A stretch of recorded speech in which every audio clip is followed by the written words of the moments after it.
Purple Haze.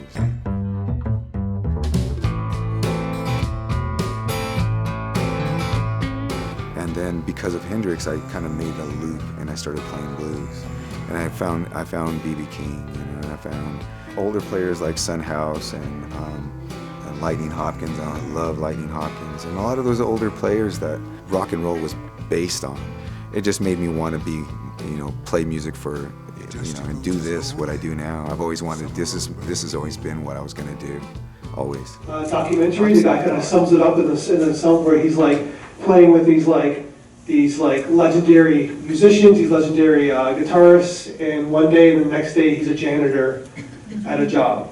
And sort of like going from there to, to the common person, I guess, right? So in like how I guess that's kind of sums up the title of the film, kind of nicely shot, kind of a cool, kind of like old classic kind of music video. I think that there's a price to be paid for following your passion. And so that was his art, and that's what he felt compelled to do. But then he did a day job, because most artistic endeavors don't pay very well. So he had his joy, but then he had to earn a living as well. So I think he had a pretty good life, really. If we have someone maybe more talented, but he followed his life. He went life school, okay, where you don't get much of diplomas, and you got your recognition, but you stay out of touch for bureaucratic system. And because he's out of the bureaucratic system, he is end of the day janitor.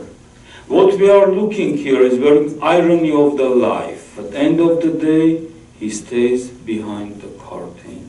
And it's very sad. Okay? So I want you to look to the real life. In the real life, we had a deep controversy who the person could be, but who is because he's out of the system. And this is very sad reality. And it is hitting hard many, many people.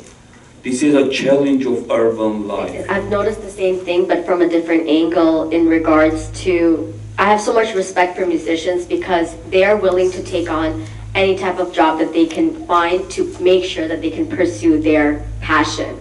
So I have so much respect for that because they don't look at what I'm doing during the day. They look at, okay, I'm able to pursue this, my music, my passion, and they're willing to do anything. So rather than a sacrifice, I see that as a strength, and I see that as being very passionate toward what they love to do. And I find that so true because there's so many people, they see a musician up there thinking, well, it must be nice to have that job, but not knowing they struggle to do everything else to get that. The other thing, for me, it's interesting, like he's very successful, but not successful enough to quite make a living. So he did 7 trips overseas in 1 year. So by any musician standard, unless he's paying his own way to appear in small things, even if he's getting into whatever these different gigs are all around the world. So, by most standards, very successful, but still struggling to make ends meet. So interesting, and I loved his music. I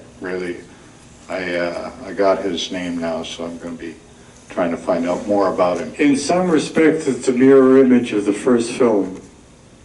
Because the first film, you've got the artist struggling to acquire the skills, to acquire the education, to get admission to the various levels of conservatory in order to be a master of his art. In this film, he's self-taught, and whatever skills he's got, he acquired by himself, including the errors that he makes.